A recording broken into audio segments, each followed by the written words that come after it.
On en vient à présent à l'événement du jour à Saint-Denis. Marcher ensemble pour rappeler l'importance de la lutte contre les violences faites aux femmes. En cette journée internationale, le collectif Nous Toutes 974 a de nouveau appelé à la mobilisation. Alors un peu moins de monde cette année par rapport à l'année dernière. Mais les participants, vous le voyez, étaient quand même nombreux, armés de leurs pancartes pour s'insurger contre ce fléau. La Réunion étant l'un des départements les plus touchés de France, l'occasion de se demander si l'arsenal de lutte mis en place par le gouvernement est suffisant. Les personnes présentes au cours de cette marche insistent surtout sur le manque d'hébergement et demandent également une amélioration du parcours judiciaire. Leur réaction dans ce reportage d'Alexandre Crouzet. Former plus de forces de l'ordre, meilleur accompagnement judiciaire.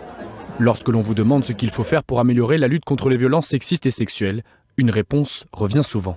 Au niveau de la loi, il y en a beaucoup qui ne sont pas au courant des lois, de ce qui peut être mis, des fois qu'elles peuvent porter plainte. Et puis surtout, je pense aussi que ce serait bien qu'on prenne plus les plaintes et qu'on agisse un peu mieux là-dessus. On voit le nombre de victimes concernant les femmes, les enfants. Il y a encore beaucoup plus à faire et aussi au niveau des forces de l'ordre.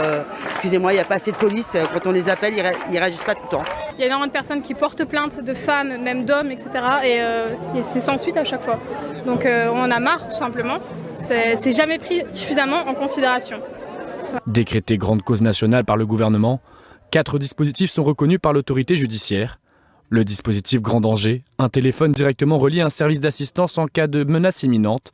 Le bracelet anti-rapprochement qui permet de géolocaliser l'auteur des violences et faire en sorte qu'il ne se rapproche pas de la victime. Les 600 € d'aide universelle aux victimes mis en place le 1er décembre prochain. Et enfin, les hébergements d'urgence, 0,7 places pour 1000 habitants à La Réunion. Des mesures jugées insuffisantes pour ceux qui manifestent et qui demandent plus de moyens. Une femme qui subit les violences, qui subit les stress, il ne faut pas lui rajouter un stress supplémentaire qui est la question de ne pas pouvoir être hébergé en sécurité. Donc s'il y a un point sur lequel il faut mettre le paquet, il faut bien sûr continuer à agir et agir fortement et plus rapidement. C'est bien la question de l'hébergement, je partage ça bien sûr. Notre insularité nous expose à certaines spécificités et il faut qu'on travaille là-dessus pour que ces femmes-là, quand elles sauvent leur vie, quand elles sauvent la vie de leur enfant, elles ne se voient pas retirer la garde de leur enfant.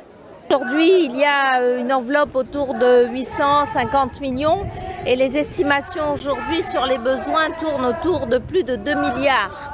Si on veut vraiment agir pour protéger, pour éviter, mais aussi pour la prise en charge. En mai 2023, pour pallier à cette problématique, la préfecture de La Réunion annonçait la formation à la prise en charge des victimes de 1200 gendarmes et policiers. Selon les chiffres de Nous Toutes, seuls 0,6% des viols déclarés par des majeurs ont fait l'objet d'une condamnation au niveau national.